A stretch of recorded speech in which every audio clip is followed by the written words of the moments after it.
conceito de boa governança vem se mostrando a cada dia como a principal ferramenta para construir um ambiente de confiança, transparência e responsabilidade. Tão necessário para promover o investimento de longo prazo, bem como para a estabilidade financeira e a integridade empresarial. Por isso, compreender bem o DI no âmbito das políticas ESG é fundamental, pois os riscos e oportunidades de governança provavelmente aumentarão à medida em que as questões ambientais, sociais, políticas e culturais continuarem a evoluir. Bem-vindos ao mundo ESG. Nossa convidada de hoje é Thaís Pegoraro. Thaís é formada em Direito pelo Mackenzie, com MBA em Gestão Empresarial pelo IBMEC São Paulo e pós-graduação em Novas Tecnologias. É Alpha Assessment Specialist pela World Ethics Corporation USA e formada como Hogan Specialist. Thaís é membro do 30% Club, ONG global de fomento à participação de mulheres em conselhos de administração. Também é conselheira da WITBR Women in Tech. Thaís é recordista brasileira no tempo de execução do projeto 7 Cumes e 3 vezes TEDx Speaker no Brasil. Atualmente é sócia da ESEC, dedicada a projetos de seleção de executivos, avaliação da afetividade de conselhos consecutivos e de administração e estruturação e entrega de soluções de desenvolvimento humano e organizacional, com ênfase em transformação cultural e digital. Hoje eu recebo no Mundo ESG uma entrevistada muito especial, autora desse livro, 7 Cumes, que para mim em particular representa a força feminina, liderança, superação, transição de carreira, mãe e montanhista.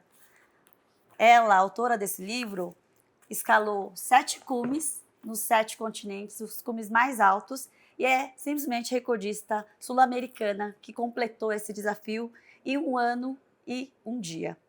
Ela diz aqui na introdução do livro que nada grandioso se faz sozinho. E eu sei que essa escalada dos 7 cumes não foi a única obra e missão grandiosa que ela fez. Eu recebo aqui Thaís Pegoraro, agradecendo a sua presença, a inspiração que você é para mim e certamente vai ser para muitas das mulheres e homens que nos assistem aqui. E peço para você falar o que mais de grandioso você já fez, e eu sei que você tem várias coisas para dividir conosco. Muito bom, então um prazer estar aqui com vocês, obrigado pelo convite. Acho que o que de mais grandioso eu fiz até agora é uma montanha de 1,10 m de altura, que é o Zeca, então eu sou mãe do Zeca, eu sou sócia de uma consultoria de top management, a ESEC, que existe há 13 anos no mercado. Sou montanhista como um hobby que, no fim, cruzou o meu caminho profissional e retroalimentou todo esse trabalho que eu faço de desenvolvimento dos executivos. E trabalho proativamente para, não é inspirar a palavra, mas para mobilizar as mulheres e as pessoas a entenderem a força interna que elas têm e o quanto mais elas podem entregar para a sociedade, para as empresas e para si próprias. Então, agradeço imensamente essa oportunidade. Thaís, eu não posso simplesmente soltar a informação de que você escalou os 7 maiores cumes do mundo e não saber ou não dividir com o nosso público de onde surgiu. Então, conta um pouquinho para a gente como começou esse desafio na sua vida. Muito bom. Então, é um desafio que ele começa com dor, né? Nenhum ser humano gosta de sentir dor e eu fui demitida de uma multinacional. O pilar profissional era o principal pilar da minha vida à época.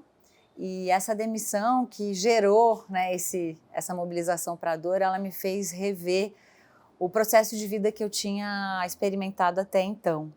E o automatismo do dia a dia, né, me levou a entender que, puxa, os sonhos foram ficando pelo caminho e o trabalho ele foi tomando tanta proporção da minha vida que eu cheguei ao cume do desequilíbrio de esquecer disso que um dia me inspirou, né, novinha, pequenininha, lá no interior de São Paulo, a ler livros de aventura, a ler livros de expedição, a sonhar com o Everest, como se fosse chegar à Lua, né, algo impossível que nunca aconteceria na minha vida. E gradativamente, depois dessa demissão, eu fui transformando esse sonho de infância num projeto de adulto. Então, eu brinco que a diferença entre um sonho e um projeto é o plano que você traça, né, para alcançar aquilo.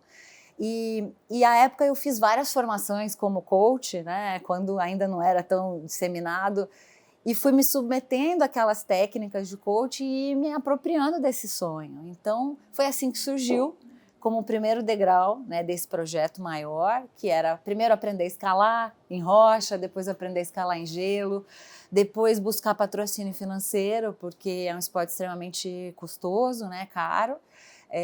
Depois ir para a minha primeira montanha de gelo e quando eu percebi, eu estava embarcando para o Nepal para viver essa aventura no Everest. Então, eu brinco que de uma interiorana, né, de São Paulo, eu me tornei montanhista por pura vontade, por pura garra de levar o meu sonho a sério. Eu imagino um ambiente extremamente hostil, seja altas altitudes, temperaturas baixas. Isso cria o couro, isso cria resiliência, isso cria superação.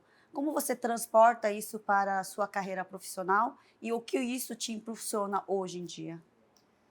Eu diria que eu fui movida ao mundo das montanhas por um sonho e depois eu percebi que tinha tudo a ver com o meu universo de trabalho, né? Eu trabalho com altos executivos, eu trabalho no mundo corporativo e eu não diria exatamente hostil, mas eu diria que é extremamente desafiador, né? A relação com as pessoas, a relação com os recursos e principalmente a relação com o impermanente, né? O tempo inteiro a gente tá vivendo o impermanente no mundo do trabalho, na sociedade. Então a montanha ela só acelera aquilo que a gente vai demorar meses para ver no convívio cotidiano, porque no extremo do desconforto as máscaras sociais elas não param, né? Então aparece o que cada um é na sua essência, o que cada um é na sua autenticidade, na sua livre expressão, e isso me fascinou, porque quando você está numa sala com um executivo, seja entrevistando, seja fazendo um coaching, ele se despe para você também, e ele revela as vulnerabilidades, ele revela os desafios de carreira. Então esses universos começaram a se cruzar e sem perceber, né, havia uma legião de pessoas que começaram a acompanhar o meu trabalho nas montanhas e esperavam a pessoa que ia voltar para conduzir um treinamento ou para conduzir um processo de coaching. Então eu não separo mais vida pessoal e vida profissional. Eu acho que eu vivi uma transição de vida, não foi só uma transição de carreira, e é um pouco disso que eu tento passar para os meus clientes no dia a dia. Muito bem, Thaís, você trouxe palavras como impermanência, mundo complexo e incerto acima de tudo. Para esse novo desafio, cenário que se coloca diante da nossa realidade, principalmente no momento pós-pandemia, o que se espera, o que as empresas estão buscando e o que você, como recrutadora, incentiva como qualidades e atributos para o profissional mais resiliente, mais preparado para esse mundo complexo? Acho que tem uma primeira palavra que me impacta, né, e que a gente tem métricas hoje que determinam que as empresas mais bem-sucedidas nessa transição pós-pandêmica, os executivos mais bem-sucedidos são as empresas e os executivos mais adaptáveis. E aí não tem jeito, né? A gente já remete a Darwin, que já sabia talvez muito sobre momento pós-pandêmico e ESG, antes mesmo de todos esses nomes surgirem. Então, a adaptabilidade e a coragem são fundamentais para a gente viver o que a gente está vivendo, nesse mundo ambidestro, micro, macro, pressa, urgência versus longo prazo, propósito versus lucro. Então, é um mundo que exige que você esteja disposto a experimentar. E para experimentar, estar disposto a errar e transformar tudo isso em algo que, como executivo, como cidadão, como dono de empresa, que faça sentido, né? Então, adaptabilidade e coragem. E é o que eu também vejo nas montanhas. Então, os universos continuam se cruzando. Bom, depois de ouvir esse relato todo bastante interessante, já que você mencionou ESG, nosso público aguarda esse tema. O que é o S para as empresas, sob ponto de vista de recrutadora? O que as empresas esperam de seus candidatos? Quais são as demandas que elas trazem para vocês enquanto consultoria? Tem reflexos? O ESG é um valor que as empresas estão colocando na busca de seus executivos? Então, eu vou separar a tua pergunta em algumas partes, né? Primeiro, o que é o ESG nas empresas? Existe o que é de fato e existe o desejo do que seja. Então, o desejo do que seja passa por você oferecer condições de trabalho, né? Pirâmide de Maslow, oferecer condições de trabalho, remunerações adequadas a mais do que moradia e alimentação, né? Depois é você oferecer habilidades, competências para esses profissionais, então o treinamento e o desenvolvimento, caminhando na evolução das necessidades, que você então garanta a diversidade, equidade e inclusão, sob o ponto de vista também de consumo e de mobilização de tendências, né, de acompanhamento de tendências, já que existe um público de consumo muito afeito a esse tema, e que também mobiliza a transformação digital, importante dizer. E, por fim, que essa empresa ela tem uma relação direta da sua marca com o seu propósito, né? De brand para stand. Aqui você, né, se posiciona em relação à tua linha de serviço ou à tua linha de produto. Então, isso é o que se deseja. O que acontece na prática hoje é que as empresas, eu percebo, né, muitos dos clientes mais preocupados com a estrutura da comunicação interna e a estrutura do marketing para difundir esse conceito de ESG, antes de elas poderem identificar internamente quais são as oportunidades já existentes, quais são os aspectos de desenvolvimento já mapeados em relação a esse tema, para fazer um saneamento interno, para trazer congruência para o tema e depois difundir. Então, está invertido o caminho, né? Eu busco de fora para dentro, para ter o statement, eu busco um candidato que tenha os preceitos ESG para reforçar internamente o que eu não tenho, ao invés de fomentar que isso aconteça de forma orgânica, de forma genuína e de forma congruente. E o que os candidatos buscam? A congruência. Então, eles querem sentar numa empresa que já viva o ESG como fundamento, como DNA, e não como marketing, e não como motivo de venda. Então, a gente vê um descasamento entre o que a empresa procura e entre o que o candidato procura. Por isso que os encarreiramentos estão mais curtos, os tempos nas posições também, porque esse candidato vai cheio de expectativa sobre o seu propósito, aquilo que ele quer nutrir como conceito de vida, como expressão autêntica. A empresa vende isso porque quer acreditar nisso e quando ele chega para trabalhar é um pouco mais do mesmo. Microgerenciamento, visão de curto prazo, hierarquização, burocracia, controle. Claro que isso não é uma regra, mas existem as exceções, mas é o que a gente mais vê no mercado hoje, você querendo comprar um tempo de maturação do ESG de dentro para fora. Então, seria válido afirmar que, enquanto candidatos, você vê uma vontade genuína de aportar sua força de trabalho numa empresa alinhada com o ESG como propósito, muito mais evoluído do que próprias práticas das empresas, que ainda não implementaram, ainda não exercem, mas procuram fazer os reportes e agregar isso de uma forma mais como imagem. Claramente é uma questão de inércia. Eu mobilizar a intenção de um é muito mais rápido do que eu mobilizar a intenção de um gigante corporativo. Eu não acho que existe uma fé, uma vontade. Eu acho que existe o tempo de maturação dos ciclos empresariais, dos ciclos de produto, dos ciclos de serviço, dos ciclos de mercado, para que isso aconteça naturalmente. Então, se a empresa ainda está preocupada com o marco regulatório, com instabilidade de governo, com fluxo de fornecimento de matéria-prima, como é que ela vai pensar em conectar com propósito, com sustentabilidade, com questão de futuras gerações e deixar um legado? Volta à pirâmide de Maslow. Primeiro preciso garantir o hoje para depois conseguir pensar no amanhã. E o ESG ainda é sobre o amanhã. Eu sempre lembro de um executivo da empresa que eu trabalhava, que ele dizia: responsabilidade social e ESG é tudo lindo, mas a gente precisa fazer primeiro o arroz e feijão. E era uma empresa de saneamento. E ele falava assim: vamos fazer direitinho, entregar água, tratar o esgoto primeiro, porque a partir disso você já gera uma conexão com o seu público, com o seu consumidor e engaja o próprio corpo de colaboradores de que a empresa está desenvolvendo bem seu papel, seu core business, né? Mas, de todo modo, precisa haver um movimento consciente de que, independentemente do modelo de gerar lucro, você precisa ter um plano paralelo de implementação de toda uma cadeia de ESG como risco, de gestão de risco, senão a empresa fica para trás. Nesse sentido, tem alguma forma de a gente implementar efetivamente e mensurar o quanto essas práticas voltadas para o ESG realmente agrega valor a longo prazo, na perenidade, trazendo prosperidade para a comunidade? Já tem alguma forma de medir isso? Eu posso falar sob a ótica do pilar S, né? Porque tenho certeza que sob a ótica ambiental e de governança existem formas mais apropriadas. Mas se a gente parar para pensar que o ESG ele é um termômetro de engajamento, né?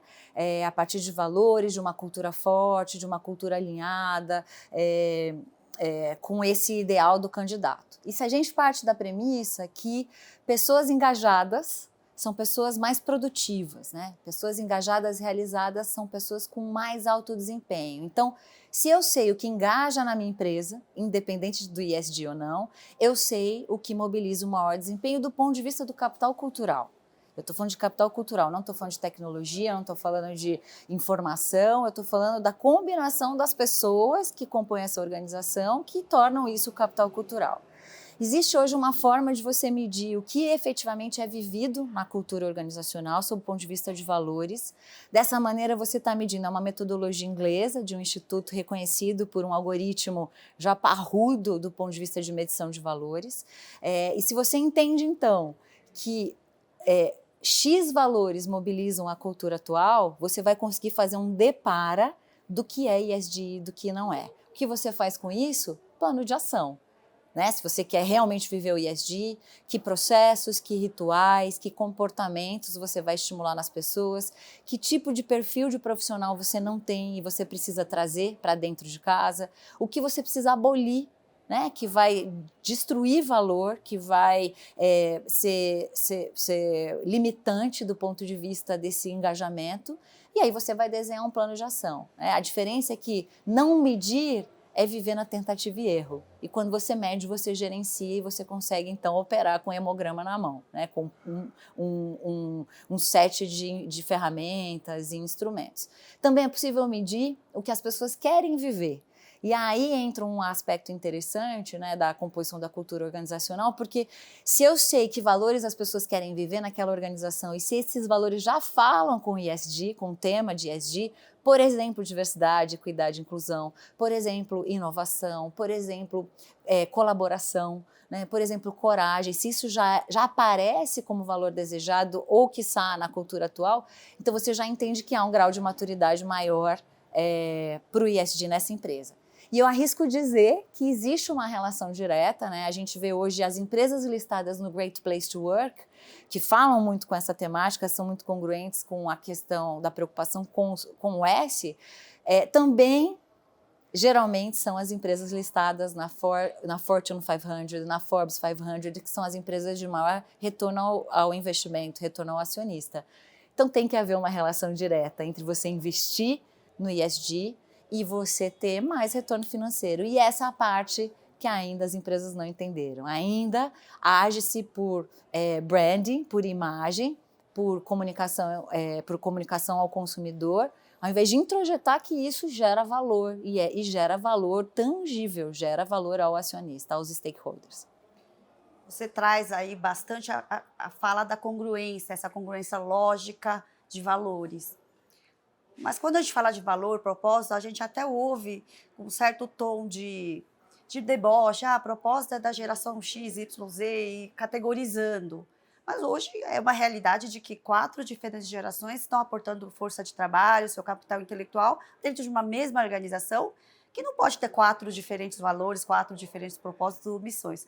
Como concatenar diferentes valores, diferentes idades, diferentes ideais para seguir e somar para atingir o mesmo objetivo, o mesmo fim? Que tipo de desafios os gestores estão vivendo? Todos. A gente tem que olhar um pouco para a educação, né? Então a gente tem, tirando a organização dos baby boomers, geração Y, geração X, Y, Z, e todas essas infinitas nomenclaturas, a gente tem que olhar sob uma ótica mais simples, que é a educação. Então, a gente teve a educação da ameaça, até década de 70, 80, se você não estudar, não vai ser ninguém na vida. Se você não fizer, não vai conseguir. Depois a gente tem uma geração que é movida a reconhecimento e propósito financeiro, né? Então, o encarreiramento, as carreiras públicas, o bônus, o triplo bônus. E hoje a gente tem uma geração movida à conexão, que foi criada de uma outra maneira, por pais mais conscientes, né? Com um pouco mais de acesso a recursos que esses pais tiveram. Claro, né, a gente tem que eliminar os desvios padrões, porque a gente não pode nem levar em consideração quem não está empregado, quem não está nesse mercado. Mas partindo da premissa que a gente está falando desse público, e que esse público, nessa era, está vivendo o mesmo ambiente corporativo, é essencial que haja a comunicação. Eu garanto para você que se eu entrar no departamento de qualquer empresa hoje e perguntar para mais de 10 pessoas qual é o objetivo comum dessas pessoas, elas não vão saber me dizer. Então tem um hiato geracional, mas ele fica muito mais agravado porque as pessoas não têm rituais de comunicação. Elas não têm rituais de alinhamento. Existe o automatismo do dia a dia, existe a meta para hoje, a entrega, o relatório, e esquece-se que tá ali, que todo mundo está ali para uma questão maior. Quando eu tenho o alinhamento dessa questão maior, a comunicação, a comunhão de interesses para isso acontecer, a questão geracional ela se torna menos desafiadora, porque o objetivo ele se fortalece. Se a gente vai chamar isso de propósito, de conexão, de meta, de objetivo, não importa. Importa que a gente é um ser de comunidade e quando essa comunidade se encontra para atingir qualquer coisa que faça sentido para todos, as diferenças elas tendem a se diluir. O problema é que as pessoas estão trabalhando sem propósito, elas estão trabalhando sob pressão extrema por resultado, há a questão da saúde mental e do burnout impactando principalmente no pós-pandemia. Então, a última coisa que vai se dizer quando a minha preocupação é garantir o emprego ou o salário é em objetivo comum. Thaís, como eu já esperava, você traz uma visão absolutamente holística, 360 graus do que está acontecendo no mercado, atualíssima. Então, eu tenho que te fazer uma pergunta difícil para encerrar a nossa conversa. Já colocar aí diversos desafios para o mundo corporativo e dos gestores. Mas quais serão as próximas montanhas mais desafiadoras e difíceis de escalar? Olha, eu podia aqui fazer uma lista bem corporativa, né, de habilidades e competências da vanguarda para esses líderes que têm hoje um grande desafio nas mãos, né, que é orquestrar tudo isso, principalmente a média gerência que está pressionada entre a operação e a estratégia. Mas todos esses anos trabalhando com pessoas me fizeram entender que diferente do que a gente pensa, que gerir tempo e gerir prioridades é o aspecto mais importante para você poder dar conta, né, de todos os desafios do universo pessoal, do universo executivo, de ser líder, do universo familiar. Eu gostaria de deixar uma mensagem, né, para os líderes hoje, para as pessoas em geral que estão transitando nesse universo ESG, que não é o tempo o recurso mais importante, mas é a energia, é a presença. Então, hoje existem estudos que confirmam que eu e você, a gente tem o mesmo tempo cronológico, mas o que faz eu usar esse tempo de uma forma mais eficiente ou menos eficiente é a presença que eu trago para aquilo que eu estou fazendo. Então, quando você está numa conversa com um colaborador seu, né, extremamente desmotivado, descontente, e você internamente se colocar absolutamente presente ali, a tua sabedoria interna vai saber como acolher, como reconhecer, como conectar, como lembrar essa pessoa do propósito de ela estar ali, da importância daquela empresa, da importância do impacto na comunidade, mas sem presença, nada disso para em pé. Então, essa é a mensagem que eu deixaria para a gente encerrar nossa conversa, que a gente precisa ter presença em tudo que a gente faz, até no ESG. Obrigada pela presença de vocês. Até o próximo episódio.